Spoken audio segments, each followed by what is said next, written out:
अपने रोबोट से बात कर रहे होते हो while talking to your own robots or while talking to your own system, तो आपका रोबोट जो है वो 3 तरह एक्ट करता है। पहला एक्ट ये करेगा कि मेरे पास जो चीज़ रिटन फॉर्म में आई है वो क्या है, मेरे पास जो चीज़ सामने शो हो रही है वो क्या है, how we gonna recognise that specific part of the material. तो वो उसके पास कुछ डेटा पहले से होता है जो आर्कियोलॉजिस्ट ने दिया होता है या किसी ने भी उसको डेटा दिया होता है।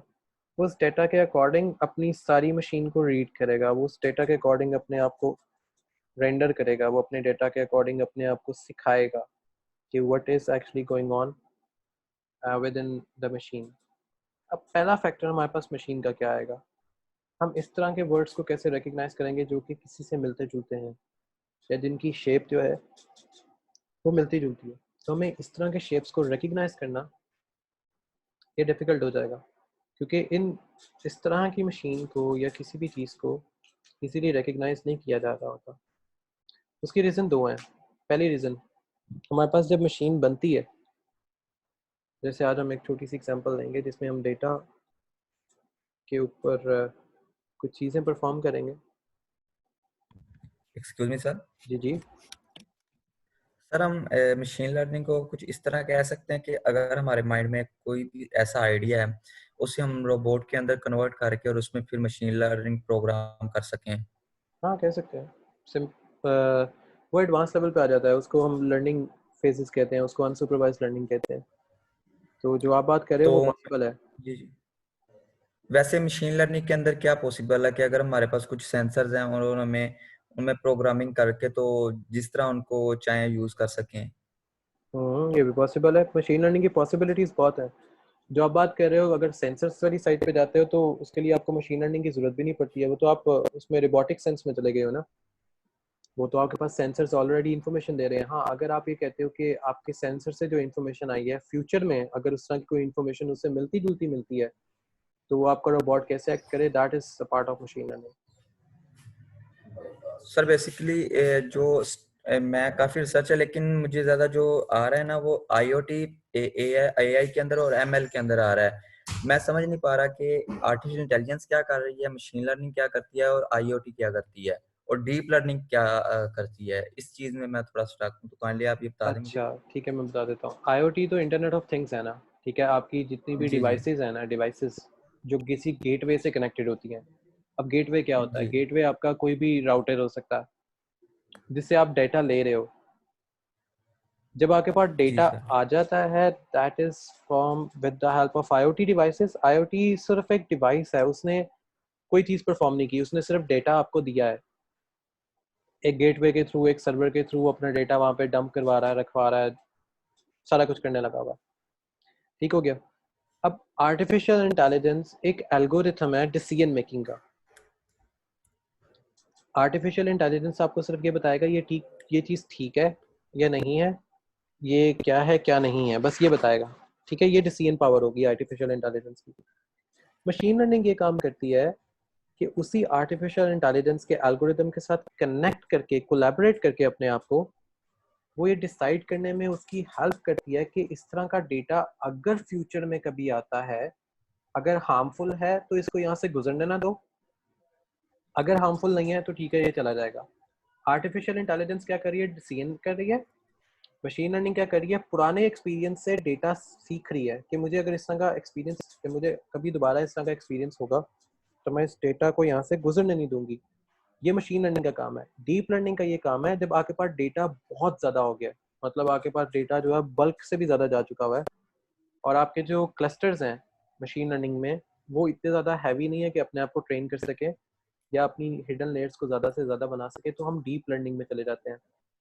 जब डीप लर्निंग में जाते हैं तो हमारे पास जो इनर लेयर्स होती हैं, हिडन लेयर्स होती हैं, वो ज़्यादा हो जाती हैं। जब हिडन लेयर्स ज़्यादा होती हैं तो फिर एक और प्रॉब्लम आती है, जब हिडन लेयर्स 256 से भी ज़्यादा एक्सीड करने लग जाती हैं तो फिर हम डीप न्यूरल नेटवर्क्स का यूज़ करते हैं, जहाँ पे हमारे पास इनफिनाइट ऑफ लेयर्स हमें मिल सकते हैं इजीली। लेकिन वहाँ तक नौबत तभी आती है जब हम रोबोटिक सिस्टम में अपने आप को इंटीग्रेट करवा रहे होते हैं। जो आप रोबोट्स कह रहे हो, that is also the part of IoT, internet of thing, right sir. क्योंकि वो किसी सेंसर से कनेक्ट है।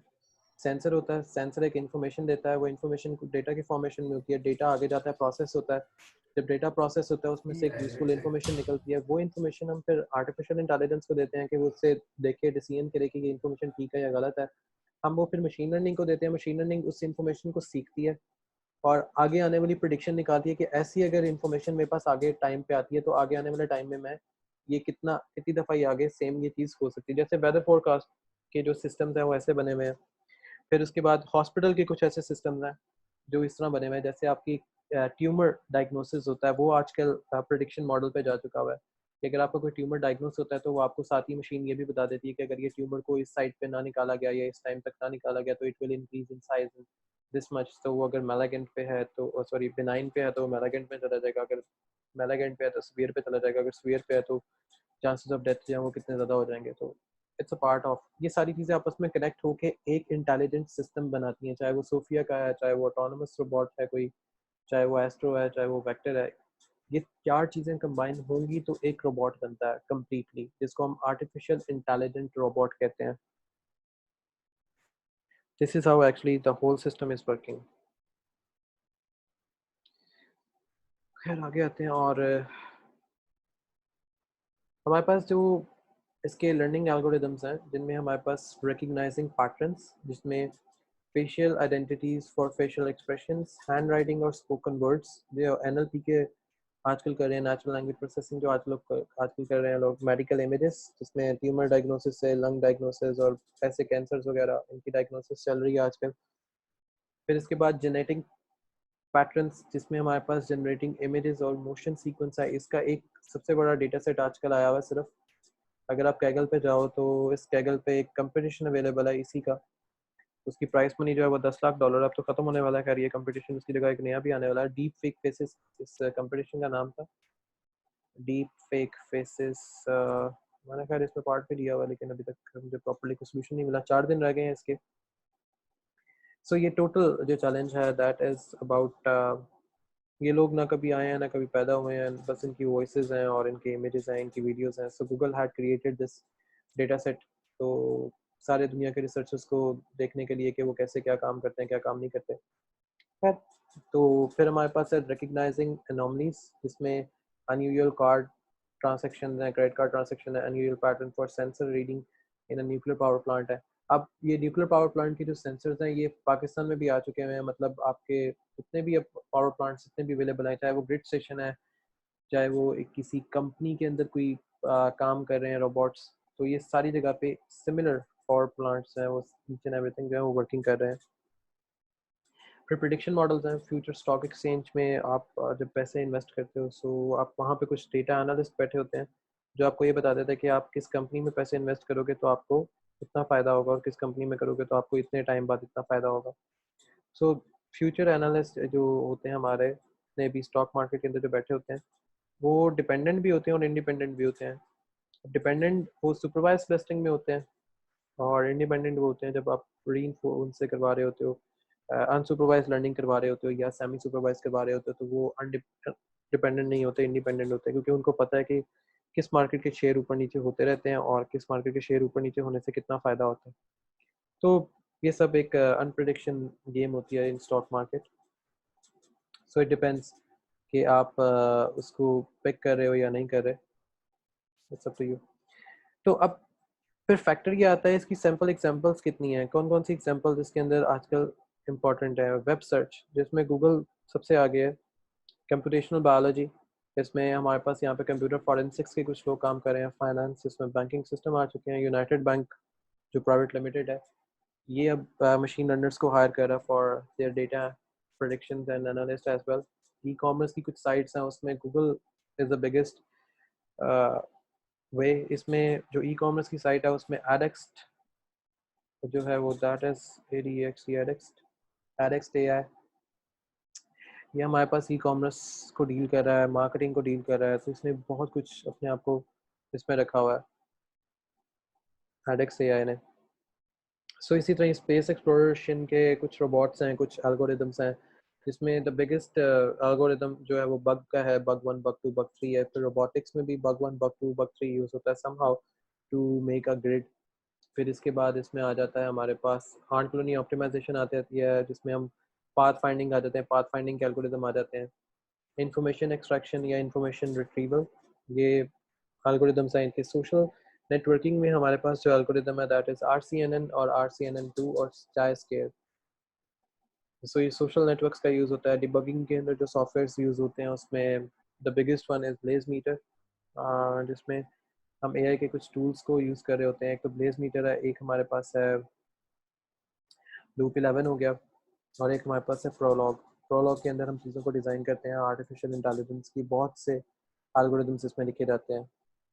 So it is Prolog is a logical programming language associated with artificial intelligence and computations. So इस तरह के बहुत सी टूल्स जो हैं या इंटरप्रेटर्स हैं अवेलेबल हैं। हमारे पास एक ये गेम है, ये लेकिन चाइनीज़ गेम है, बहुत पुरानी है। इस गेम के रूल्स AI के ऊपर बनाए गए हैं। Like I have a question for you guys कि इस गेम के अंदर हमारे पास टोटल बॉक्सेस 64 ही क्यों होते हैं? Why we have a 64 boxes? Why don't we have more than that? So why we have 64 boxes? It's a part of an AI. हमारे पास 64 boxes ही क्यों होते हैं? हमें इससे ज़्यादा बॉक्सेस आज तक क्यों नहीं दिए गए, या इससे ज़्यादा बॉक्सेस क्यों नहीं मिले? क्या रीज़न है, क्या लॉजिक है इसके पीछे कि ये सिर्फ 64 बॉक्सेस ही हैं, इससे ज़्यादा इसका बॉक्स नहीं है? और क्यों इस बॉक्स को बनाया गया था? 64 बॉक्सेस को ही क्यों डिज़ाइन किया गया था? इससे ज़्यादा के बॉक्सेस क्यों नहीं बने? सो it's a basic trend and rule. Faizan, demand नहीं थी गेम की, ये गेम तो बहुत बाद में बनी है, गेम बहुत बाद में आई है, इसके ना 64 बॉक्सेस बहुत पहले आए हैं। यही तो सारा इसका काम है कि 64 बॉक्सेस जो हैं ये तो पहले आए थे, गेम बहुत बाद में आई है। ये जो गेम डिज़ाइन बाद में की गई थी इसका इससे कोई लेना देना नहीं है।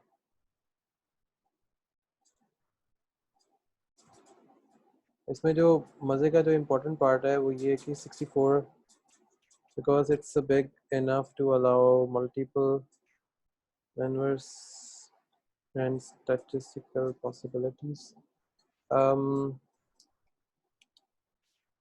किसी हद तक ठीक है, लेकिन अगर मैं कह दूं कि अगर आप ये 64 बॉक्सेस ही क्यों थे, इसको 50 पे क्यों नहीं किया, 32 पे क्यों नहीं किया, और 32 से कुछ और क्यों नहीं कम किया? Google answer.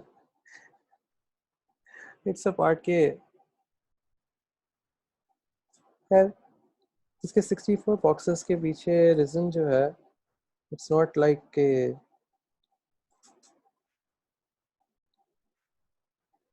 इन एक स्ट्रैटेजी डिज़ाइन करते हैं। स्ट्रैटेजी डिज़ाइन बहुत पहले की हुई भी है, लेकिन way back in like almost 2000 years ago इस स्ट्रैटेजी को डिज़ाइन किया गया था। इस स्ट्रैटेजी को डिज़ाइन कैसे किया गया था? अगर आप इसके हर बॉक्स का फ्रेम देखो, हर बॉक्स का फ्रेम, इसमें 2 डिफरेंट कलर्स ही क्यों होते हैं, सेम कलर क्यों नहीं थे? खैर वो तो एक और बात भी आ जाएगी। इसके हर बॉक्स एक फार्मूला कंप्लीट करता है, that is pascal triangle P. Her formula एक अलग डायरेक्शन में अपने आप को लेके चलता है, हर फार्मूला। अगर आप में से बहुत से लोग अगर इन ट्रायंगल्स को जानते हैं, पास्कल ट्रायंगल क्या होता है, तो Pascal triangle is a way to design. खैर ये थ्योरम बहुत पुराना है। इस ट्रायंगल को सॉल्व करने के लिए चेस के रूल्स को बनाया गया था। क्यों? क्योंकि इस ट्रायंगल को ही बनाने के लिए मैथमेटिक्स का एक फंक्शन बनाया गया था, जिसको हम आजकल के फॉर्म में या आजकल के ज़माने में यूक्लिडियन कहते हैं।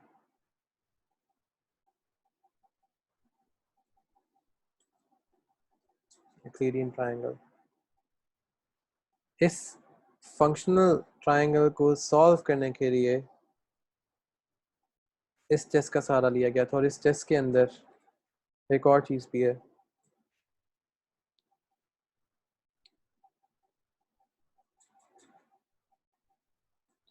हाँ बिलाल, कह सही रहे हो, लेकिन इट्स फॉर मैथमेटिक्स, और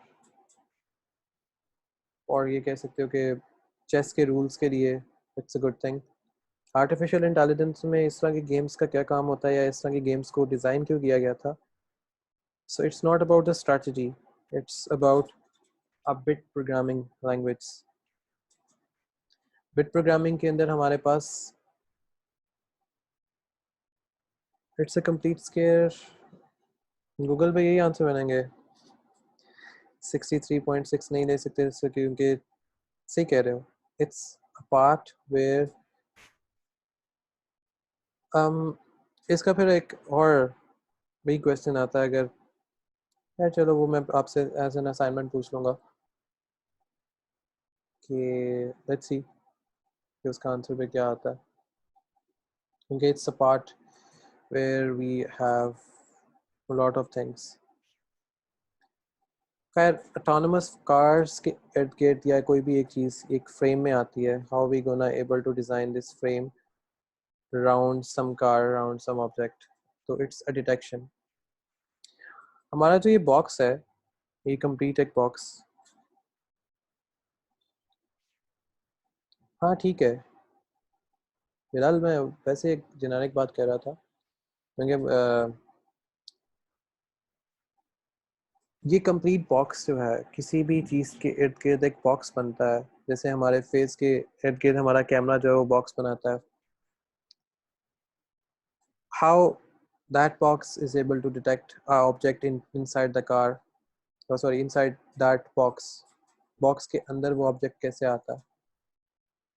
ये बाकी कार उस बॉक्स में क्यों नहीं आ गई, या ये वाली कार इस बॉक्स में क्यों नहीं आई? वाई वी फोकस, जब हम किसी चीज़ पे फोकस करते हैं तो एक फोकस, एक ऑब्जेक्ट, एक बॉक्स जो है वो एक ही के ऊपर आता है जब तक वो फोकस कर रहा होता है।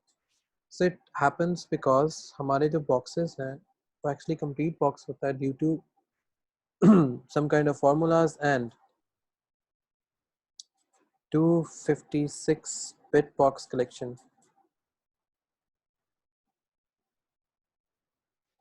ये फॉर्मूला होता है जिसके पीछे पूरी चेस बनी हुई है। It's an encryption and decryption. और इसको डिज़ाइन करने के लिए जो मैथमेटिशियन था, उसने जंग में इसको यूज़ किया था।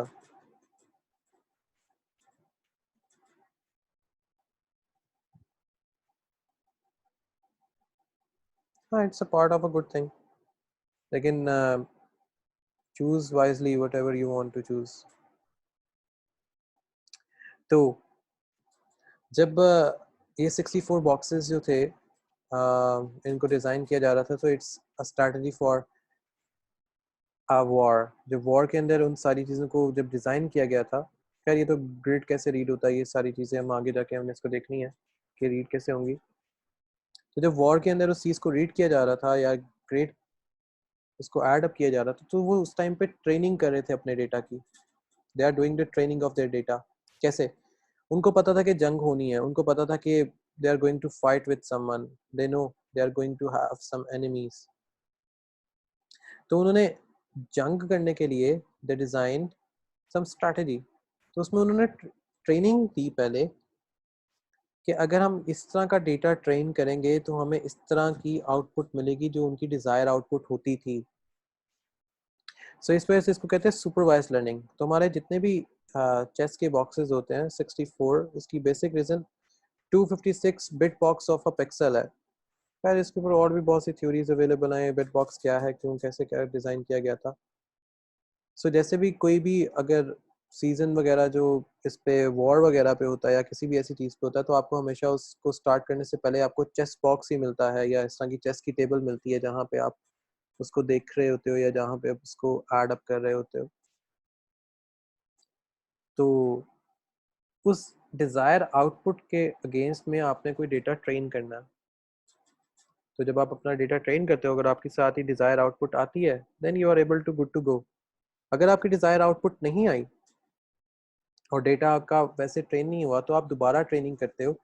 जब दोबारा ट्रेनिंग करते हो, तो that means you just have a training data, आपके पास आउटपुट नहीं थी। तो इस तरह के ट्रेनिंग डेटा को हम कहते हैं अनसुपरवाइज्ड लर्निंग।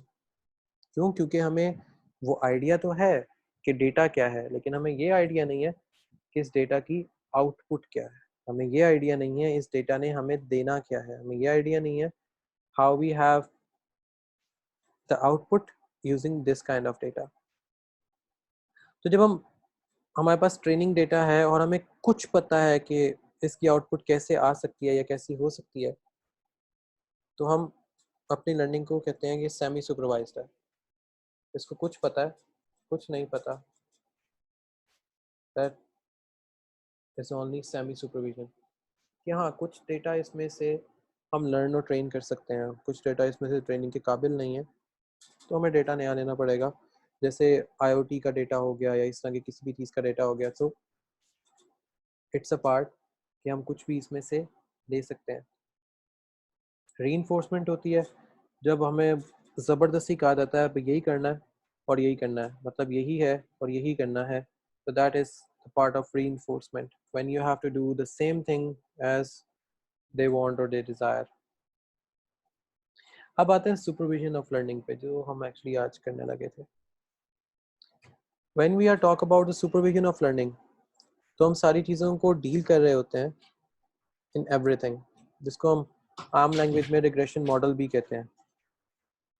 हम रिग्रेसिवली उसके साथ कोई डेटा परफॉर्म कर रहे होते हैं। रिग्रेसिवली हम उसको सारी चीज़ें ऐड भी करवा रहे होते हैं और डिलीट भी करवा रहे होते हैं, और हम उसको हर फंक्शन वो दे रहे होते हैं जो वो लर्निंग करना चाहता है। इसमें एफ ऑफ एक्स हमारा कोई फंक्शन होता है जो वैल्यू प्रिडिक्ट करेगा वाई के ऊपर। मीन्स के whatever we going to predict, हमारे पास ये वाली वैल्यूज होंगी, और ये वो वैल्यूज हैं जो आने वाले टाइम में हमें बताएंगे कि हमारा डेटा क्या होने वाला है या क्या होने वाला नहीं है। It depends on a lot of ways. जैसे अगर मैं एक फंक्शन बनाता हूँ एफ ऑफ एक्स, जिसने प्रेडिक्ट करना है कि वाई और एक्स के ऊपर कि मेरे पास दो चीज़ें हैं, एक बिनाइन है कैंसर, एक ट्यूमर, एक मैलागेंट है, मतलब एक स्टेज 1 है और एक बिल्कुल 0 पे है। तो क्या मेरा कैंसर बिनाइन पे है या मैलागेंट पे है, ये हम कैसे मिलेगा? लेकिन जो फिजिकल डेटा है अकॉर्डिंग टू द डॉक्टर्स और बाकी सारे लोग, कैंसर था 5, उसमें ऐसी स्टेज है जो ट्यूमर साइज वो मैलागेंट के ऊपर है, और 7 और सॉरी 6 ऐसी स्टेजेस हैं किसी एक पेशेंट की जो बिनाइन पे हैं।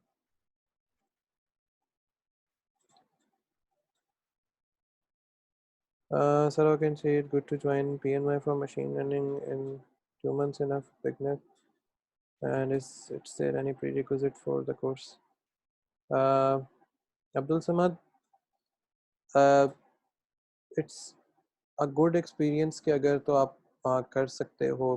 इसका बस इतना सा जो इसका prerequisite जो required होगा, that कि आप को इतना पता हो कि how you gonna make any kind of logic out of nothing।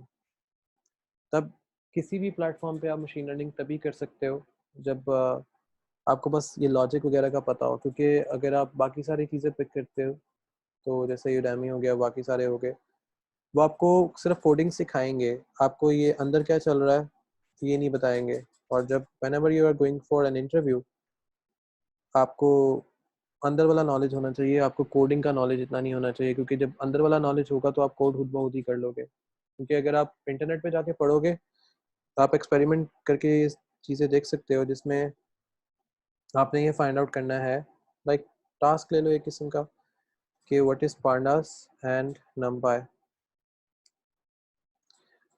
ये पांडास और नमपाई क्या होते हैं? सो लेट्स सी कि आपको गूगल जो है वो क्या बताता है, और यार it's part of experience as well. And अच्छा, तो सुपरवाइज लर्निंग में जो हमारे पास जो मॉडल्स वगैरह बनते हैं, जो क्लासिफायर्स होते हैं, ये हमें फिर कैसे बताते हैं क्या चीज़ कैसे करनी चाहिए। तो according to the paperwork जो डॉक्टर्स ने पहले कर दिया हुआ था, उसमें उनने इसको डिफ्रेंशिएट कर दिया था, लेकिन जैसे ही मशीन लर्निंग से आया तो ऑटोमेटिकली कोई एक ऐसा ट्यूमर था जो पहले प्रिडिक्ट हुआ, वो पहले उसमें था, मैलागेंट में था, लेकिन वो बिनाइन में आ गया। लेकिन कई जगह पे एक ऐसा ट्यूमर था जो प्रिडिक्ट हुआ था मैलागेंट में, और सॉरी बिनाइन में, वो मैलागेंट में पहुंच गया। इट मीन्स कि ट्यूमर साइज इंक्रीज और डिक्रीज दोनों होते हैं, but with the help of proper machine classification हम किसी पेशेंट को जो बिला वजह उसको डॉक्टर मारने पे लगे होते हैं, उसको बचाया भी जा सकता है। क्योंकि स्टैटिस्टिकल डेटा जो डॉक्टर्स देख रहे हैं और जो मशीन देख रही है, दोनों में डिफरेंस है। क्योंकि जब डॉक्टर्स ने कोई चीज़ देखनी है तो डॉक्टर्स ने सिर्फ एक चीज़ को देख के बताना है, और जब मशीन ने चीज़ देखनी है तो मशीन ने उसको डिफरेंट वे में एनालिसिस करके उसका आंसर करना है। Number use for creating matrix and vectors of data, नहीं खाली ये चीज़ नहीं है, पांडास से और भी बहुत कुछ होता है। पांडास अगर डेटा एनालिसिस के लिए यूज़ हो रहा है तो फिर हम जो ग्राफिकल जो डेटा है, how we gonna add the graphical data, how we gonna add, खैर there are lot of things जो इसमें ऐड अप होती हैं। ये वो चीज़ है ना जो जेनेरिकली आपको आइडिया है कि अगर इसमें हम पार्डास फॉर डेटा एनालिसिस के लिए यूज़ कर रहे हैं तो खैर आगे आने वाले टाइम में बहुत सी चीज़ें आपको पता लगेंगी और चेंज हो जाएंगी, क्योंकि जो वर्किंग है दैट इज़ समथिंग एल्स, और जब इसको लेके चल रहे होते हैं that is a part of something else, so it's both while we having the things around us। तो अब जैसे अगर मैं खाली इसकी बात करूं, लीनियर रिग्रेशन की, जो हम अभी क्लासिफिकेशन के लिए करने जा रहे हैं, तो इसमें प्रॉब्लम सिर्फ इतनी सी आती है कि sometimes you have to know कि एक्चुअली हो क्या रहा है। समटाइम्स आपको पता होता है क्या हो रहा है, लेकिन आपको उसका प्रॉपर आइडिया नहीं हो रहा होता।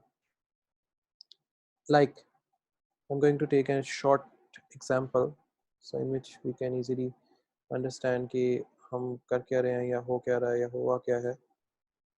हम दोनों लाइब्रेरीज को सिर्फ यूज़ करेंगे, पांडा को और नमपाई को। सो गूगल को लैब पे आते हैं, रिग्रेशन एग्जांपल पे आते हैं, तो just I am going to import numpy as np, और मैं यहाँ पे एक चीज़ करूँगा, so import matplot with as pyplot as plt, और मैं इसको डिफाइन कर दूँगा, डिलीट करवा लूँगा, ताकि मैं अपने फंक्शन से इजीली इसमें ऐड कर सकूँ या लिख सकूँ। क्योंकि मुझे अपने फंक्शन जेनेरिक चाहिए और सिंपल चाहिए, सो मैं इसमें कोई भी इस तरह की चीज़ ऐड अप नहीं करूँगा जिसकी वजह से मेरा जो सिंपल फंक्शन है वो किसी कॉम्प्लेक्स में जाए। तो जब तक वहाँ पे वो रीड हो रहा है, इसमें जब सुपरवाइज लर्निंग की बात की जाती है तो x can be multi dimensional, लेकिन हर दफ़ा इसकी डायमेंशन जो है क्रॉसपॉन्डिंग होगी। खैर आ गया, सो मैं यहाँ पे डिफाइन करता हूँ फंक्शन एस्टीमेट अंडरस्कोर कोफिशिएंट, और यहाँ पे मेरे पास आएगा एक्स एंड वाई, क्योंकि हमने वहाँ पे दो उस पे वेरिएंट पे लिया था, तो n इज इक्वल्स टू, मैंने नम पाई का np लिया और इसको साइज यहाँ से डिफाइन कर लिया x का। अब मैंने लेना है mean of x and y vectors, so मैं यहाँ से m अंडरस्कोर x कॉमा ले लेता हूँ m underscore y which is equals to np dot mean of x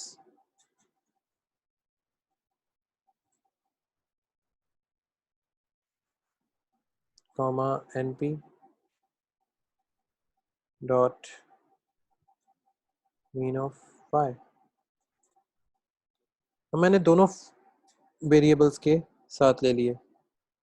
अब मैंने इसमें पहली चीज़ क्या कैलकुलेट करनी है?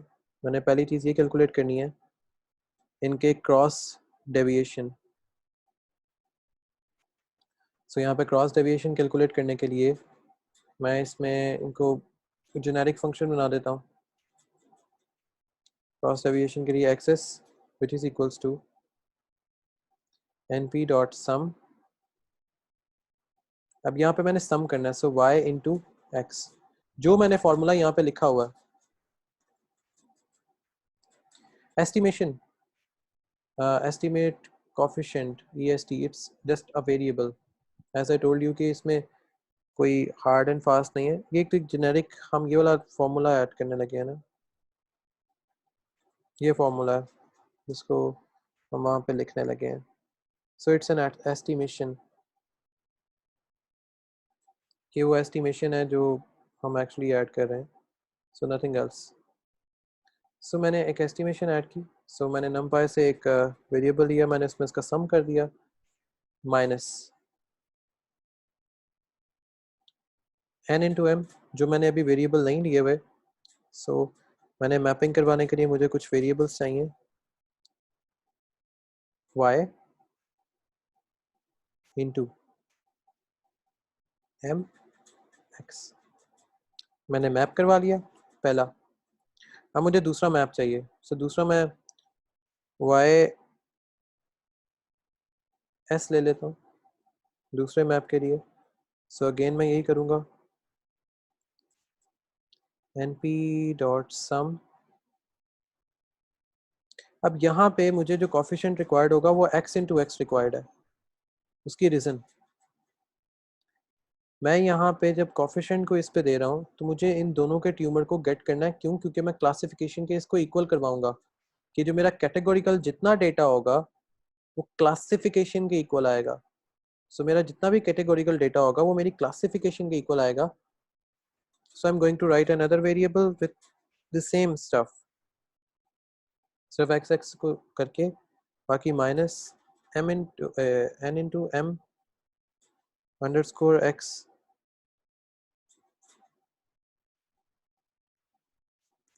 Into m underscore x. दोनों वेरिएबल मेरे पास सेम आ जाएंगे।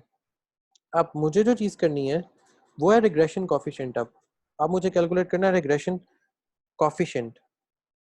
सो मैं यहाँ पे रिग्रेशन कॉफिशिएंट बी वन कर देता हूँ, which is equals to Y S coefficient है डिवाइडेड बाय एक्स एस। मेरे पास कॉफिशिएंट डिफाइन हो गया b1 का, और b0 मेरे पास आ जाएगा which is equals to m underscore y, जो मेरे पास वेरिएबल है, माइनस, अब यहाँ पे फॉर्मूला अप्लाई होगा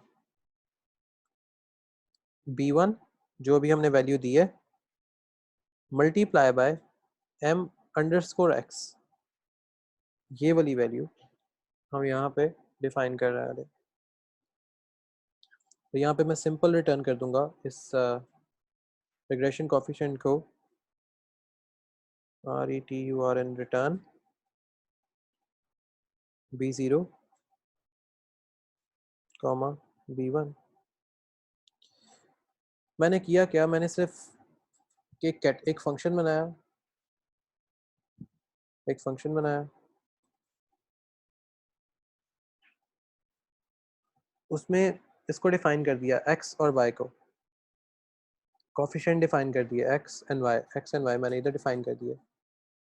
अब मुझे क्लासिफाई करना था डेटा, तो मैंने पहले ये चेक किया कि नंबर ऑफ डेटा मेरे पास कितना अवेलेबल हो सकता है।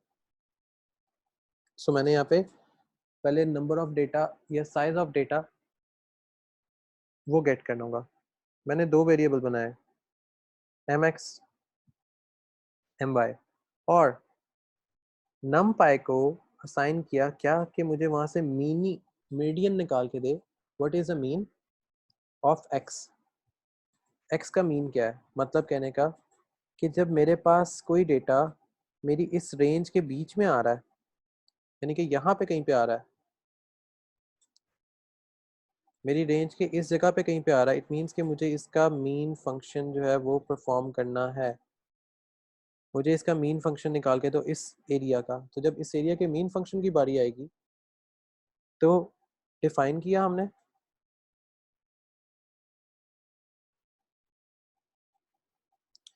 इस एरिया के मीन फंक्शन को डिफाइन किया, और साथ ही साथ मैंने उसी एरिया के मीन फंक्शन में इसकी एस्टिमेशन वैल्यू और भी ऐड कर दी, जो मुझे यहाँ से यहाँ तक की वैल्यू का भी बताएगी। अब मैंने एक फंक्शन है को मैंने उसकी वैल्यू को अब ऐड अप किया ताकि मैं अपने इस एरिया की टोटल वैल्यू जो है वो कैलकुलेट करके फाइंड आउट कर सकूं। सो मैंने सम कर दिया दोनों क्वाड्रेंट्स को, इसको भी और इसको भी, और एट द एंड मैंने उनको फॉर्मूले में पुट किया। b1 एक वेरिएबल लिया, सो जो x y x की जो वैल्यू आएगी उसको x पे डिवाइड कर दो। जब डिवाइड करो हमें एक रिटर्न में वैल्यू मिल जाएगी। अब वो रिटर्न वैल्यू जो है वो मुझे आगे स्टोर करवानी है प्लॉट के लिए, क्योंकि ज़ाहिर बात है मैंने अपनी अब प्लॉटिंग वैल्यू भी करनी है। तो मैं यहाँ पे एक काम ये करूँगा, going to put another function जिसमें मैं अपना डेटा जो है प्लॉट करवा सकूँ कि ये कैसा दिखता है। सो मैं डिफाइन करूँगा plot underscore REGRESSION regression underscore line. मैंने रिग्रेशन लाइन नहीं, यहाँ पे मेरे पास क्या क्या चीज़ें आएंगी, वही चीज़ें जो मैंने ऊपर ली थी, लेकिन यहाँ पे एक वेरिएबल एक्स्ट्रा आएगा। सो एक्स वाई, एक वेरिएबल एक्स्ट्रा इस वजह से क्योंकि मुझे प्लॉट की वैल्यू टेम्परेरीली किसी एक जगह पे स्टोर करवानी है, तो मैंने टी ले लिया फॉर टेम्परेरी वेरिएबल।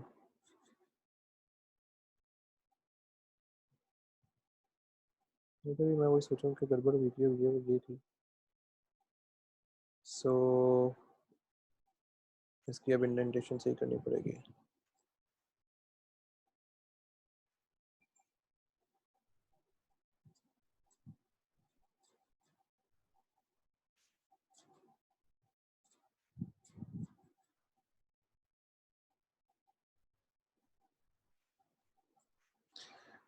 हमने अगेन अपना एक फंक्शन फाइंड आउट किया, डिफाइन किया, जिसमें हम इसकी जो प्लॉट की वैल्यू है वो स्टोर करवाएंगे। सो मैं यहाँ पे अब इसकी स्क्रीन का प्लॉट दूंगा।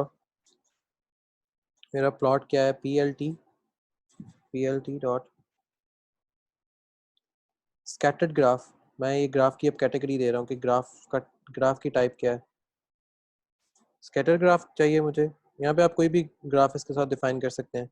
मुझे ग्राफ अब किस किस के बीच में चाहिए।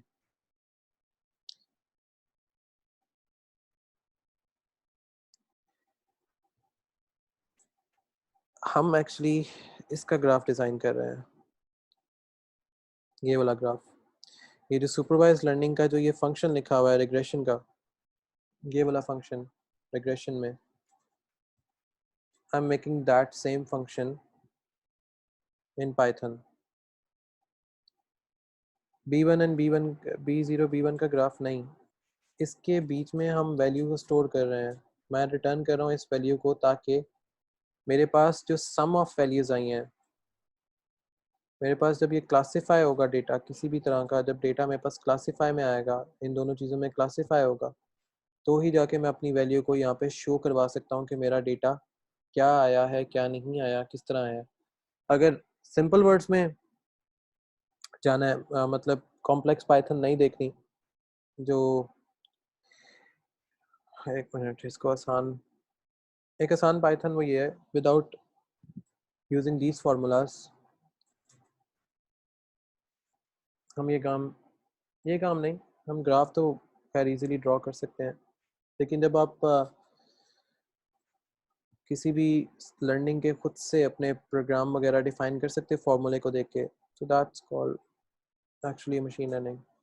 So जेनेरिकली अगर बात की जाए, मैं कैगल पे आता हूँ, बल्कि यहाँ से एक डेटा पकड़ता हूँ।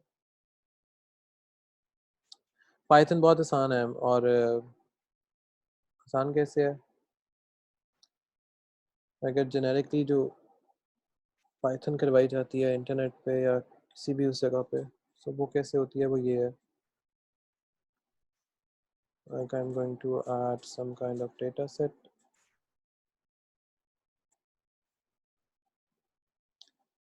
So कैंपस प्लेसमेंट का डेटा है, इस डेटा सेट को डाउनलोड कर लेते हैं। I'm going to download this. So ये मेरा डेटा सेट जो है ये डाउनलोड हो गया है, और लोग इस डेटा सेट पे कैसे काम करवा रहे होते हैं, let me show you. Python में गया, पाइचाम में आया, एक नया प्रोजेक्ट क्रिएट किया।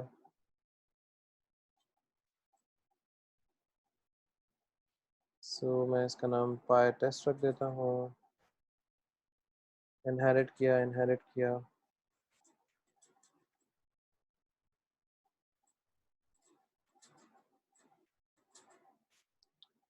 हम अर्न तब कर सकते हैं जब हम कंपटीशन में पार्ट ले सकते हैं। हम कैगल से, गूगल कोलैब से हम अर्न कर सकते हैं, और बहुत ज़्यादा अर्न कर सकते हैं। कैगल है, लेकिन you have to make sure that you have to enter into the competition. जो मैं आपको भी कोड करवा रहा था, वो कंपटीशंस में लिखा जाता है, और उसको ऐसे लिखा जाता है, like I will show you my notebooks, जो मैं कंपटीशंस में ऐड करके काम करता रहा हूँ। एंड अगर आप कहेंगे कि आई वन और I earn something from Kaggle, yes I have. So ये वो चीज़ें हैं जो आपके कोडिंग में लिखी जाती हैं। दीज आर माई नोटबुक्स, जिसमें लाइब्रेरीज़ को यूज़ करके आप अपना डेटा भी निकालते हो, लेकिन इन लाइब्रेरीज़ के साथ अपने आप को फंक्शंस भी लिखने पड़ते हैं। ये फंक्शन आपको तभी प्रॉपरली आते हैं जब आप एक सिंपल फंक्शन को आप खुद से डिफ़ाइन कर सकते हो। जब आप सिंपल फंक्शन को डिफ़ाइन करोगे तो आप ये वाले फंक्शंस हैं लिख सकते हैं।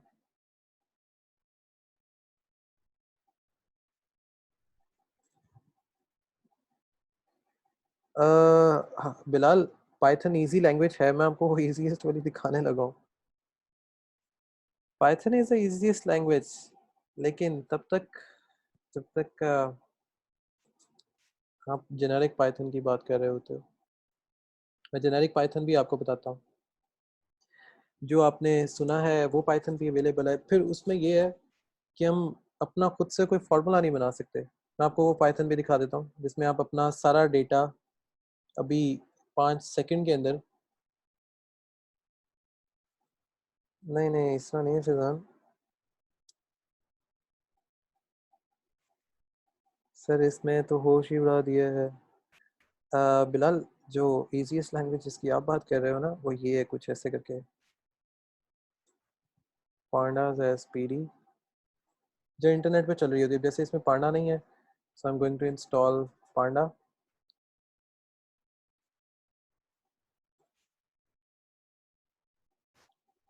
से पांडा मुझे यहाँ पे इंस्टॉल कर देगा, या मैं पांडा को यहाँ से इंस्टॉल कर सकता हूँ। सो आई बोथ टर्मिनल्स, मैं पांडा को यहाँ से इंस्टॉल कर लूँ या वहाँ से कर लूँ। सो पे इंस्टॉल पांडास, जैसे यहाँ पे तो ऑलरेडी है, तो यहाँ पे क्यों नहीं उठा रही। यू आर यूजिंग 19 पॉइंट, इसने फिर उठाया क्यों नहीं।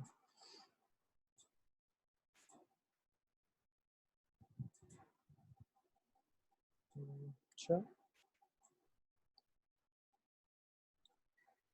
so let's see.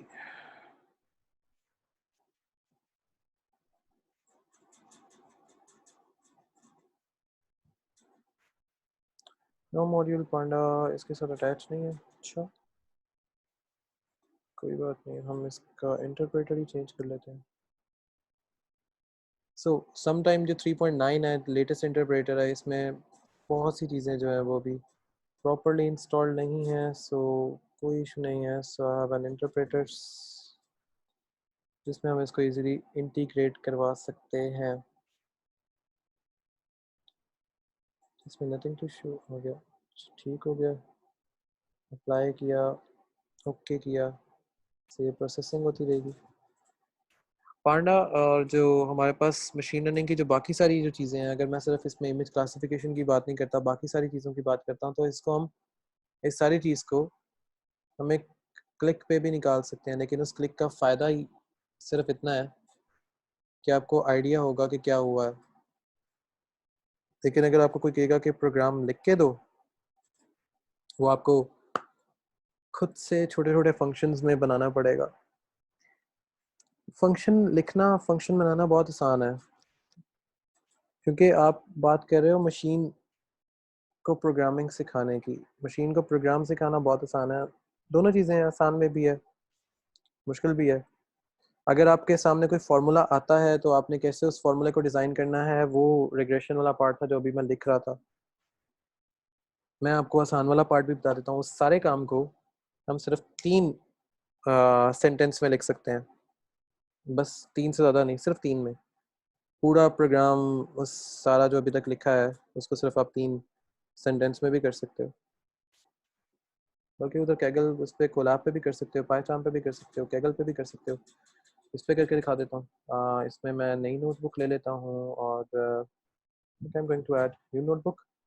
So import pandas as pd and import numpy as np। So अब मैं यहाँ से पहले देखूंगा मेरे पास फाइल कौन कौन सी पड़ी हुई है। सैम्पल डेटा है मेरे पास। सैम्पल डेटा में मेरे पास कैलिफोर्निया हाउसिंग स्टेट है, तो मैं इसको राइट क्लिक करूँगा, कॉपी पाथ किया। सो मैं यहाँ पे इसका सिर्फ डेटा फ्रेम निकालूंगा। तो data frame is equals to क्या कहते हैं, pd dot read underscore csv, और यहाँ पे इसका डेटा फ्रेम आ जाएगा।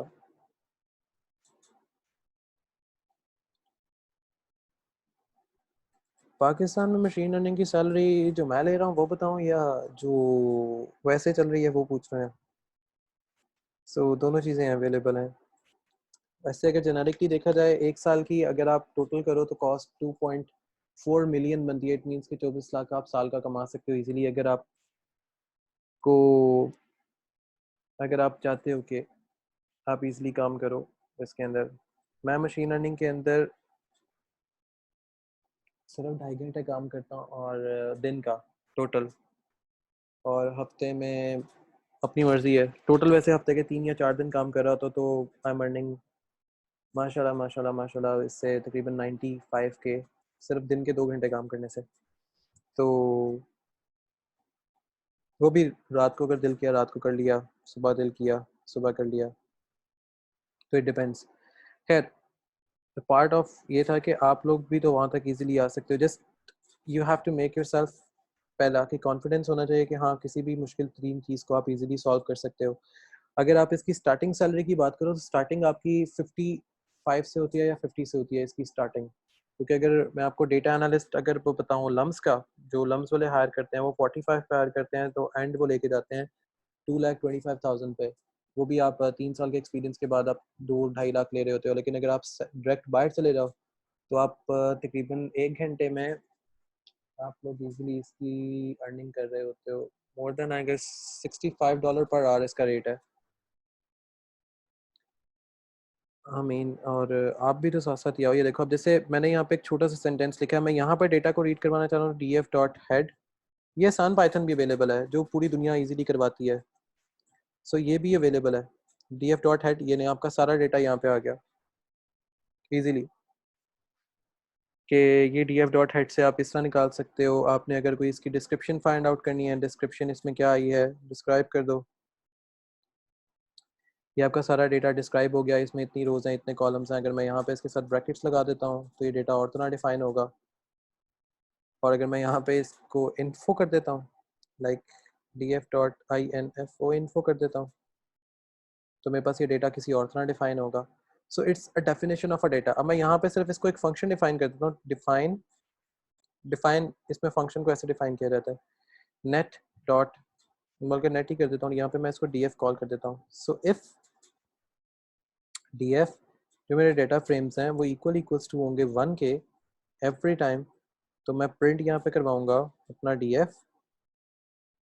और एल्स में अगर नहीं होता तो एल्स में मैं करवाऊंगा प्रिंट df डॉट हेड। मैं अपने इसको रीड करवा देता हूँ। तो ये फंक्शन मेरा रीड हुआ जब भी मेरा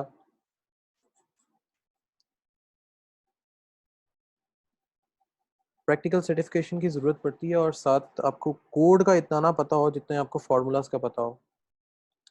प्रैक्टिकल सर्टिफिकेट आपको एक रिक्वायर्ड होता है, चाहे वो आपका यूनिवर्सिटी का अपना हो, यूनिवर्सिटी में आपने कोई कोर्स किया हो जिसमें सारे एल्गोरिदम्स करवाए हो, या आपने ऑनलाइन कहीं से कोर्स किया हो, या पाकिस्तान से किसी भी जगह से कोर्स किया हो, एक सर्टिफिकेट की आपको ज़रूरत पड़ती है, चाहे वो यूनिवर्सिटी का हो कि यूनिवर्सिटी में आपने कोर्स किया या नहीं किया हुआ, चाहे वो कहीं से भी आपने कोई चीज़ पिक की हो, तो अब्दुल समद उसकी एक इसकी ज़रूरत पड़ती है। अब जैसे यहाँ पे मैंने इसको डिफ़ाइन किया, तो मैं यहाँ पे नेट के अंदर मैं कोई चीज़ जो df है वो डिफ़ाइन करता हूँ ना, df की वैल्यू, तो मेरे पास df की डायरेक्ट वैल्यू आ रही है। तो मैं जब इसको डिफ़ाइन करूँगा ना, तो मेरे पास ये ट्रुथ वैल्यू डेटा फ्रेम देगा, जिसमें इंग्विज यहाँ पे मुझे ये शो करेगा खुद से यूज एन एम्प्टी बूल और आइटम और एनी, क्योंकि डेटा जो है वो मेरा एम्बिगुअस है, डेटा मेरा प्योर ही नहीं है। So it's an easy way to find out कि डेटा जो है उसका डेटा का जो फ्रेम है उसमें डेटा कौन सा है। तो ये दोनों वेज अवेलेबल हैं, जिसमें आसान भी है मुश्किल भी है, लेकिन वो फॉर्मूला था जिसमें आपको इजीली ये पता लग जाए कि एक्चुअल में अगर आपको कोई दुनिया का बंदा कह दे कि आपने फार्मूला लिखना है तो आप फार्मूला कैसे लिखते हो, लेकिन अगर आसान वे में ही इसको लेके चलना है तो हम ये 3-3 लाइनों का कोड भी लिखते जाएंगे। स्टार्टिंग ऐसे कर लेते हैं 3-3 4-4 लाइनों का कोड, बाद में मैं आपको फिर अगर आपका दिल करेगा तो मैं आपको ये हैवी कोडिंग वाली साइड पर ले जाऊंगा, क्योंकि इसी के अंदर if I show you my coding, तो इसमें कॉन्वोल्यूशनल न्यूरल नेटवर्क के थ्रू हम फेशियल इमेज रिकग्निशन सॉफ्टवेयर भी बना सकते हैं और चैट बॉट सिस्टम भी बना सकते हैं। अब जैसे मैंने यहाँ पे एक नेट को डिफाइन किया था, उसी फंक्शन को दोबारा गेट किया, तो इसने मुझे खुद बता दिया मेरा डेटा एम्बिगुअस है, डेटा में कोई ना कोई चीज़ चेंज हो चुकी है। सो मैं अगर यहाँ पे डेटा नेट बंद कर देता हूँ तो मेरे पास यहाँ पे सिर्फ 1 रिटर्न होगा, नथिंग एल्स। क्योंकि मेरा डेटा एम्बिगुअस हो चुका हुआ है तो उसने मुझे डीएफ का डेटा रिटर्न नहीं करके दिया। सो डीएफ में क्या चीज़ अवेलेबल थी वो थी, अगर मैं यहाँ पे इसको कुछ और वैल्यू दे देता हूँ, लाइक मैं 0 दे देता हूँ, तो ये मुझे अगेन इंटीजर ऑब्जेक्ट में एरर दे देगा कि you are not even able to close to it. So net के अंदर जब भी मैं फंक्शन df का डिफाइन करूंगा, df डॉट हेड भी डिफाइन करूंगा, कुछ भी डिफाइन करूंगा, it will show me an error always. क्यों? क्योंकि फंक्शन और एट्रीब्यूट में बहुत ज़्यादा डिफरेंस है। सो इसमें एम्बिगुएसी या एम्बिगुएट डेटा ऑलरेडी ऐड था। डेटा फ्रेम में बहुत से ऐसा डेटा ऐड है जो हम खुद से फॉरवर्ड नहीं किया हुआ।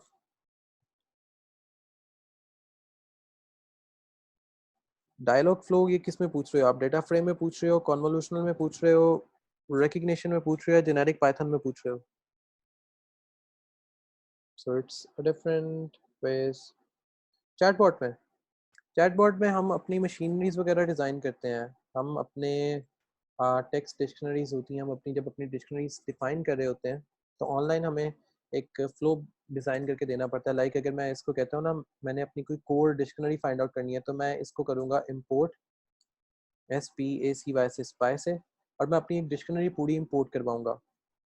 जब मैं अपनी डिक्शनरी पूरी इंपोर्ट करवाऊँगा तो मेरे पास एक पूरा का पूरा फ्लो बना होगा, जिसमें मैं इसको कहता हूँ पाइथन डैश एम। मैं आपको इसका एक फ्लो SPACY स्पाई और डॉट लोड्स, और यहाँ पे मैं इसको डेटा बता देता हूँ। This is my dialogue flow. मैं अब इसमें कौन कौन सी डिक्शनरीज लिखवाना चाहता हूँ, लाइक मैंने यहाँ पे इसको डिक्शनरी लिखवाना चाहता हूँ इंग्लिश की, जो कोर होगी, जो कि किसी भी वेबसाइट के ऊपर हो सकती है, और लैंग्वेज है। दिस इज़ द फ्लो जो मेरे चैटबॉट में ऐड अप होता जाएगा साथ साथ, कि जैसे जैसे मैं उससे बात करूँगा वो ऑनलाइन ही सारा कुछ, या इसी डिक्शनरी से सारा डेटा जो है वो ऐड अप करता जाएगा और आगे फर्दर प्रोसीड करता जाएगा। So it depends, sometimes it depends, sometimes it's not, क्योंकि अगर आपने यहाँ पे उर्दू लैंग्वेज में करना है या रोमन में करना है फिर तो ये नहीं आएगा, फिर तो it's a bit hard. Deep learning का जो पार्ट होता है वो डेफिनेटली मशीन लर्निंग के साथ रिलेट करता है, लेकिन तब रिलेट करता है जब आपके मशीन लर्निंग के एल्गोरिदम्स जो हैं वो प्रॉपरली वर्क कर रहे हैं और उसने डेटा आपको सैचुरेट करके दे दिया। जब आपका डेटा सैचुरेशन कंप्लीट हो गई है, और लेकिन आपके पास डेटा सैचुरेशन कंप्लीट होने के बाद आपका जो डेटा है वो आपसे हैंडल नहीं हो रहा, आपके एल्गोरिदम्स उनको प्रॉपरली ट्रेन नहीं कर पा रहे, आपका डेटा पेटाबाइट्स में जा चुका है या उसके क्लस्टर्स इतने ज़्यादा है कि आप you are not even close to handle your data set. तो जब हमारा डेटा बहुत ज़्यादा हो गया होता है तो फिर हम डीप लर्निंग वाली साइड पे जाते हैं, क्योंकि जब, और हाँ, जब डीप लर्निंग से हमें कोई चीज़ नहीं सॉल्व हो रही होती, लाइक एक डेटा आता है हमारे पास जिसमें आप कहते हो ट्रैफिक लाइट्स को रिकग्नाइज करना in fog, that is not even possible to recognise the traffic lights in fog. तो हम डीप न्यूरल नेटवर्क्स के पास जाते हैं जहाँ पे हमारा जो स्ट्रक्चर है वो ट्रेन होता है कि अगर फॉग कितनी तेज भी होगी तो हमें कितनी दूर से कितने डिस्टेंस पे आपका जो सेंसर है वो सोनार सेंसर होगा या कोई भी एक सेंसर होगा वो इजीली उसको पिक कर सकता है।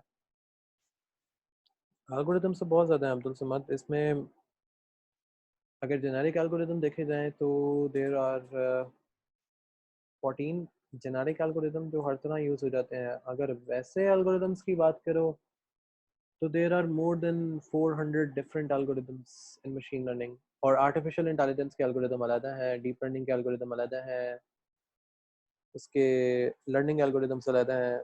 मतलब कुल मिला के टोटल जो है कोई 1500-1600 एल्गोरिदम्स बनते हैं। हम इस कोर्स के अंदर टोटल जो लर्न करेंगे वो 6 जो होंगे बेसिक एल्गोरिदम है। इसमें स्पोर्ट वेक्टर मशीन है, मल्टी लेयर परसेप्ट्रॉन है, उसके बाद ए स्टार है, डी एफ एस है, बी एफ एस है, और डेप्थ आ जाएगी हमारे पास। तो ये वो 6 बेसिक एल्गोरिदम्स हैं। उसके बाद जो एडवांस में लेंगे वो एफ सी एन एन होगा या आर सी एन एन होगा, कैप्सूल न्यूरल नेटवर्क होगा, फास्ट डॉट ए आई होगा, और रिग्रेशन कॉन्वोल्यूशनल न्यूरल नेटवर्क होगा, और रिकरेंट कॉन्वोल्यूशनल न्यूरल नेटवर्क होगा। ये हमारे वो एडवांस एल्गोरिदम्स होंगे 6।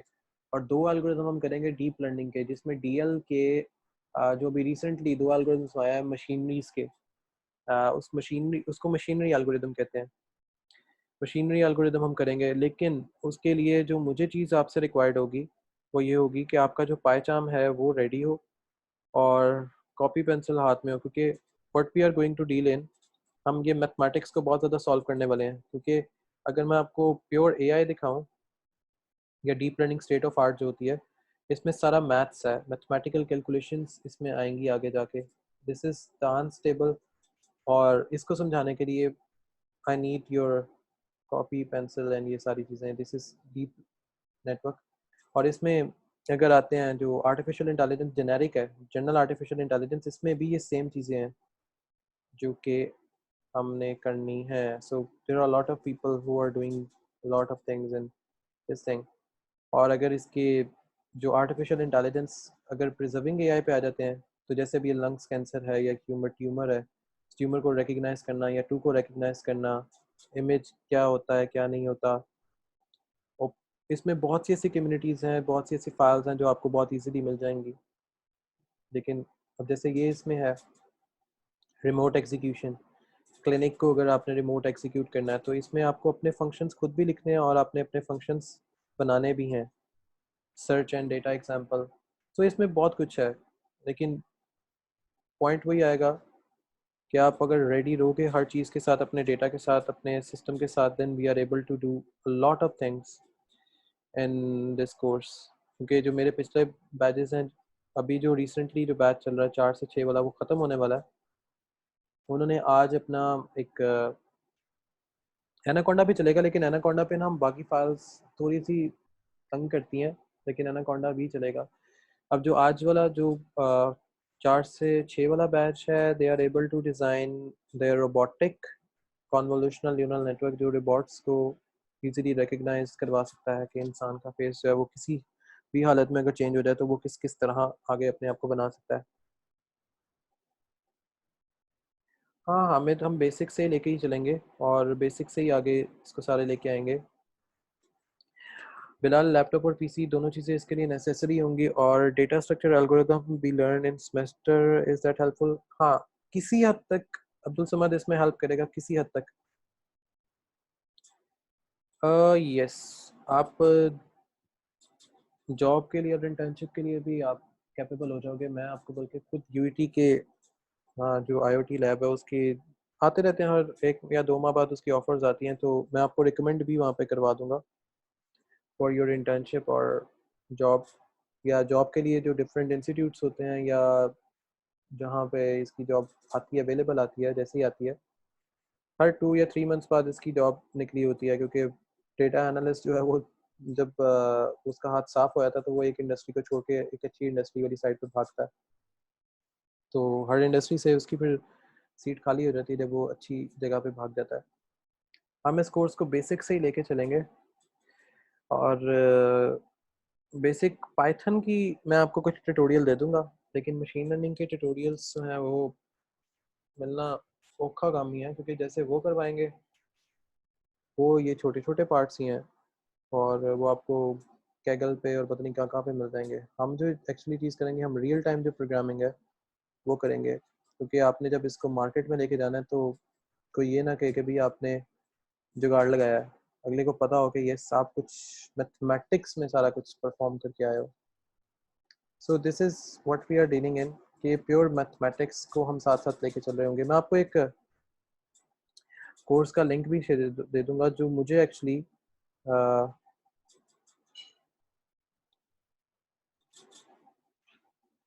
तो इसके लिए you don't have even need a background इसके लिए। अब मैं एक आपको मज़े की बात बताता हूँ, ICMA जो institute of cost management professional authority है, इसमें तो सारे लोग ACCA वाले बैठे होते हैं, तो यहाँ पे लोग मशीन लर्निंग बैठ के कर रहे हैं काम, इसमें कर रहे हैं मशीन लर्निंग में कॉस्ट एनालिसिस कर रहे हैं। अकाउंटेंट कुछ हैं वो पहले कोर्स में से करके गए हैं, जो मेडिकल से रिलेटेड जो लोग हैं उन्होंने किया ये कोर्स। अब जो 4 बजे वाला बैच है माशाल्लाह से, उनमें एक प्रोफेसर हैं इंग्लिश के, वो कर रहे हैं।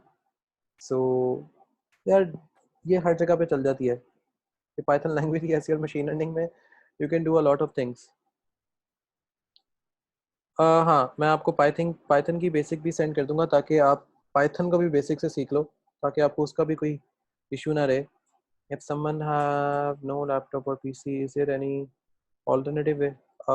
बिलाल, पीसी और लैपटॉप अगर नहीं है तो फिर आपको गूगल कैगल पे काम करना पड़ेगा, कैगल खोल के। Kaggle is the only way जिस पे आप काम कर सकते हो, कैगल या गूगल कोलैब, इस पे ही आप काम कर सकते हो फिर, अगर नहीं है तो। बिलाल आपके पास भी नहीं है? अच्छा, बिलाल आपने ही पहले लिखा था। हाँ, आपने ही लिखा था। अ, तो बिलाल आप इसके लिए जो सिंपल तरीका है ना वो पता है क्या है?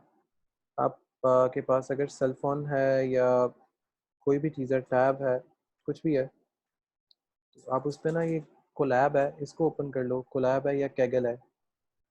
मैं आपको 2 मशीनरीज का और भी बता दूंगा। एक रियो की मशीन है, मतलब ऑनलाइन सारा कुछ है ये, और फ्री ऑफ कॉस्ट है। हम जो कोड करेंगे, बल्कि मैं ट्राई करूंगा कि आप सबको इसी पे ही कोड करवाता जाऊं, ताकि आपको किसी को कोई इशू ना आए मशीन के अंदर। ठीक है बिलाल?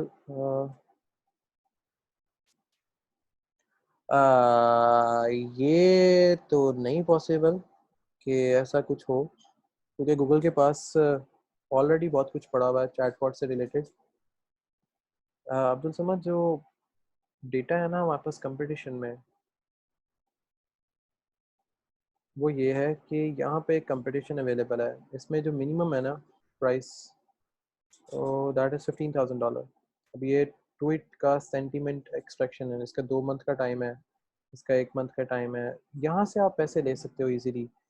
गूगल आपको चैटबॉट से पैसे देता नहीं है, इतना तो मुझे कंफर्म है, क्योंकि उसके पास ऑलरेडी मेरे ख्याल में 5,000 से ज़्यादा उसके चैट बॉक्स जो हैं वो पड़े होंगे, चैटबॉट्स वगैरह। हाँ, अगर तो आप गूगल से पैसे कमाना ही चाहते हो यूजिंग द मशीन लर्निंग, तो आप उनको फार्मूला बना के सेल कर सकते हो अपना। जैसे मैंने अपने पायचाम में रखे हुए हैं फार्मूलाज, मेरे 4 फार्मूलाज हैं पायचाम के अंदर। आई मेड डिफरेंट फार्मूलाज तो हाँ, फार्मूला बना के आप सेल कर सकते हो, आप अपनी थ्योरी बना के सेल कर सकते हो, गूगल आपकी थ्योरी बाय करता है, बाद में थ्योरी पे काम करवाना उनका काम होता है, लेकिन थ्योरी आपकी प्रैक्टिकली पॉसिबल होनी चाहिए। तो अगर आपकी थ्योरी प्रैक्टिकली पॉसिबल है, लाइक मैं अगर आपको एक मज़े की चीज़ दिखाता हूँ which I have done in machine learning, medical diagnosis. ये मैंने मेडिकल डायग्नोसिस किया था 2016 में। बिलाल, फ़ी का तो honestly I don't even have any idea. आपको एक नंबर देता हूँ, that person will guide you.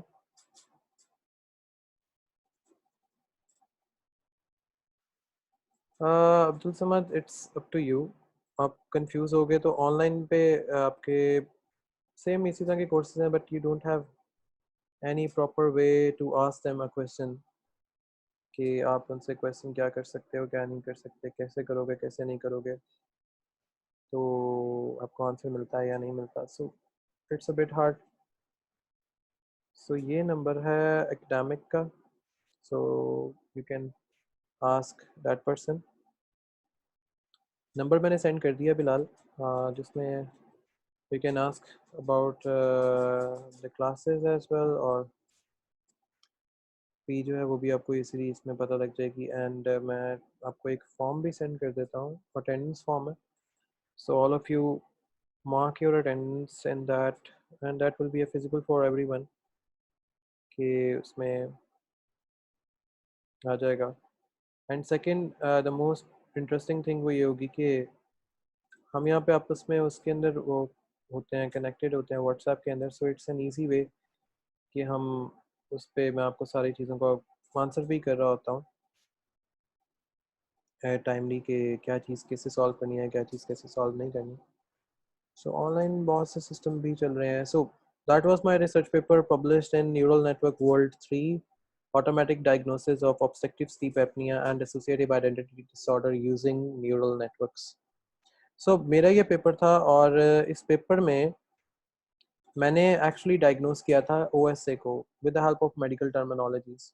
तो मेरा जो रिजल्ट था that was 95% accurate in predicting the values. Okay, so मेरा जो नाम है मैं गूगल ही कर देता हूँ। इट्स मोहम्मद दाऊद। गूगल पे जाके वैसे लिख के देख सकते हो, like you just have to put the name. Google आपको मेरे बारे में सारी इंफॉर्मेशन दे देगा, each and every information. So you have, if you are going to put DR, तब भी आपको मेरी इंफॉर्मेशन मिल जाएगी। So you will have each and every information about me on the Google. तो बहुत से और लोगों की भी मिल जाएगी। So it's an easy way कि आप इनमें से किसी एक को भी कलेक्ट कर दो इमेजेस को, they will lead you towards the information of mine. जैसे एक ये इंफॉर्मेशन है, ये आपके पास आ जाएगी, ये आपको अलुमिनाई पे ले जाएगा, ये आपको इस पे ले आएगा प्रोफाइल पे। तो you will have my information on Google as well. So the part of it कि जब आप रिसर्च कर रहे होते हो या कुछ भी करते हो, सो इट्स अ गुड वे कि अगर आप उसमें अपने आप को एज अ उसमें रिसर्च में ऐड कर देते हो।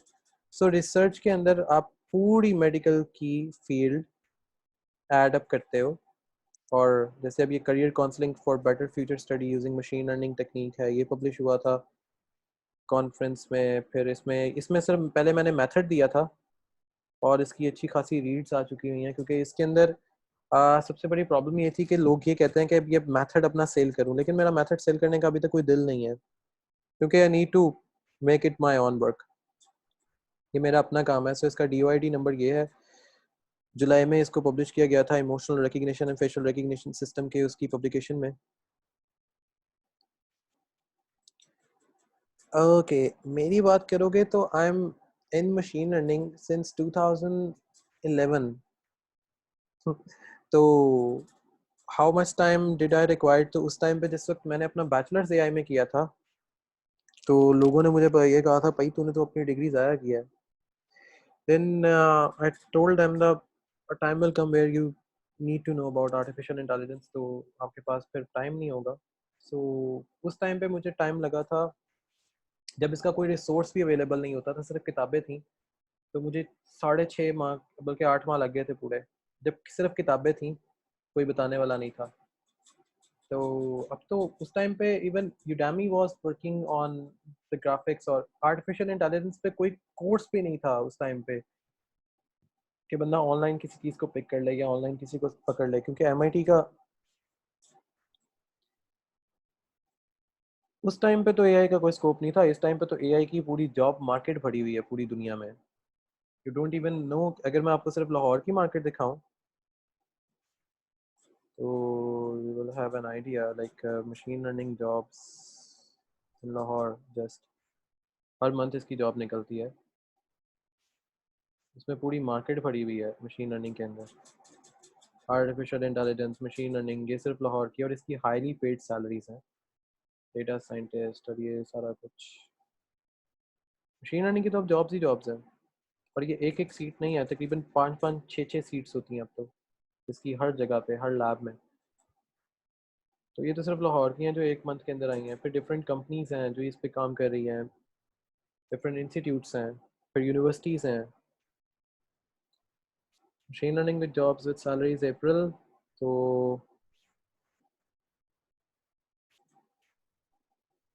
नहीं, आप जब, मैं एक ऑनेस्टली बात बताता हूँ अपने बारे में।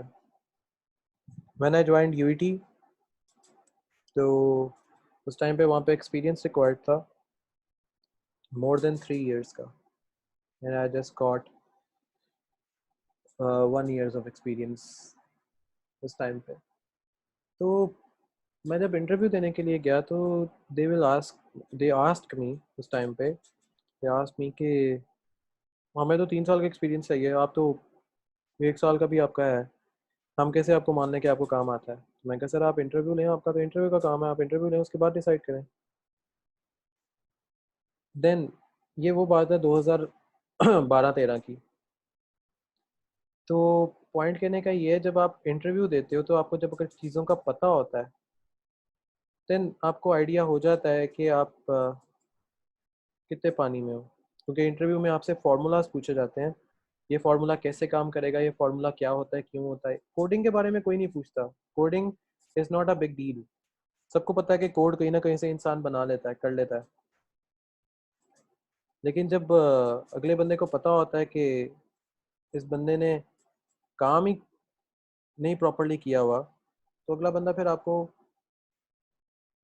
हायर करने से ना कतराता है कि, अब जैसे ये वाला आ रही है, एक ये चीज़ है, जैसे यहाँ पे मैंने इसको लॉगिन पहली दफ़े किया वैसे। खैर, अब जैसे ये वाली चीज़ है, यहाँ पे इसकी जॉब की कैटेगरी और सारा कुछ इसका वो भी आ रहा है कि इसकी पे कितनी है। अगर यहाँ पे आप जाते हो तो इसकी ईच एंड एवरी इंफॉर्मेशन जो है वो लिखी हुई आ रही होती है कि ये क्या है क्या नहीं है।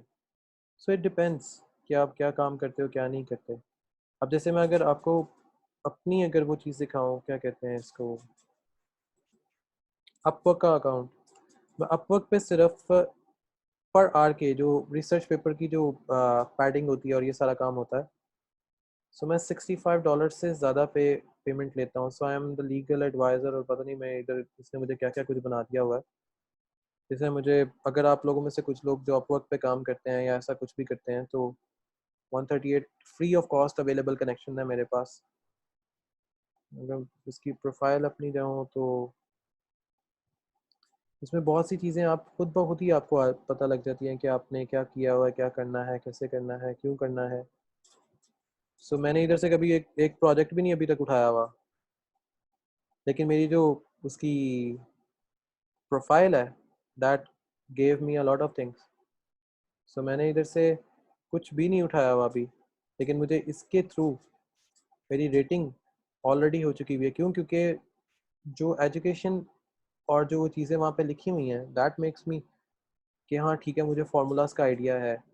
अब जैसे लिंक्डइन है,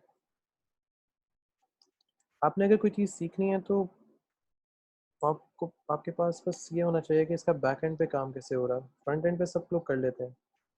अब जैसे लिंक्डइन पे I am the legal adviser, मैं लीगली लोगों को एडवाइस भी कर सकता हूँ। और क्योंकि मेरे यहाँ पे ऑल स्टार्स ऑन है, जैसे रोज़ के जो मेरे कनेक्शंस हैं, जो वो 112 हैं जो प्रोफाइल व्यू करते हैं। सो सर्च मेरी अपीयरेंस यही है। सो मेरे ऑल स्टार्स ऑन है। मैं करियर एडवाइज़र भी करता हूँ, करियर एडवाइजिंग भी करता हूँ। सो इसमें बहुत सी चीज़ें अवेलेबल हैं जो आप इजीली अपने आप को करवाते हो या करते हो। सो ये टोटल मेरे एक्टिविटी फॉलोअर्स हैं रोज़ के। पर ये चलते रहता है साथ साथ। So this is where I am completing my, बल्कि कंप्लीट हो गई अब तो इक्वलेंस डिग्री की ट्राई है कि। सो दिस इज़ वेयर कि आप अपने आप को किस तरह डेवलप करते हो। सो इट्स नॉट अबाउट कि आपने कहाँ से क्या चीज़ सीखनी है, इट्स अबाउट कि आप सीख क्या रहे हो, उसका बैकग्राउंड क्या है और उसकी बैक एंड पे आपकी डेवलपमेंट क्या होती है। मैंने स्टार्ट किया था किताबों से। जो मैं आपको बुक का बता रहा हूँ माइकल मिचेल्स की 1969 की और 1988 की। So I start learning from books. मेरे पास वो सारा मटेरियल पड़ा हुआ, तो दैट वाज द पार्ट जिससे मैंने सीखना स्टार्ट किया था। सो अब तो मैं इसको करना स्टार्ट हुआ क्योंकि मैंने 2011 में बुक से स्टार्ट किया था। बुक्स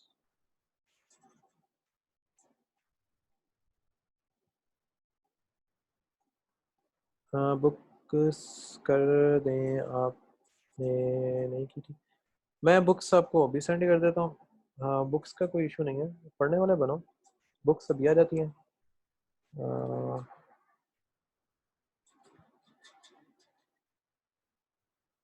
मैं आपको बुक्स और नोट्स दोनों चीज़ें सेंड कर देता हूँ। वो तो बिग डील नहीं है। जैसे मेरे पास ये पड़ी है बुक, तो ये मैं आपको अभी सेंड कर देता हूँ बुक। इसको नहीं ख़त्म करना है, इसको निकाल देते हैं।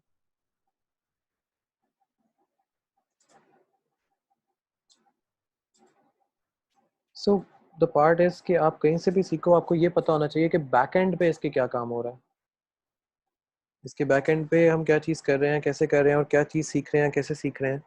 दैट इज़ द वे कि हम ये सारा काम इजीली कर सकते हैं। So this is a book of machine learning. इसमें हर चीज़, हर chapter, each and everything given है और आप इसको इजीली बाद में अटैच भी कर सकते हो, कर भी सकते हो।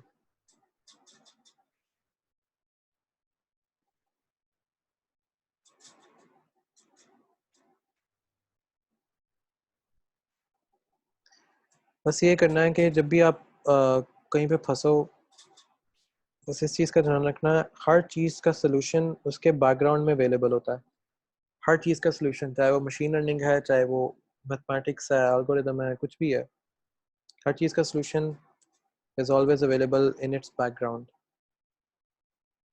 तो it's a part where you can learn a lot of things, लेकिन इट्स आल्सो ओके आप उस पर ध्यान कितना दे रहे हो।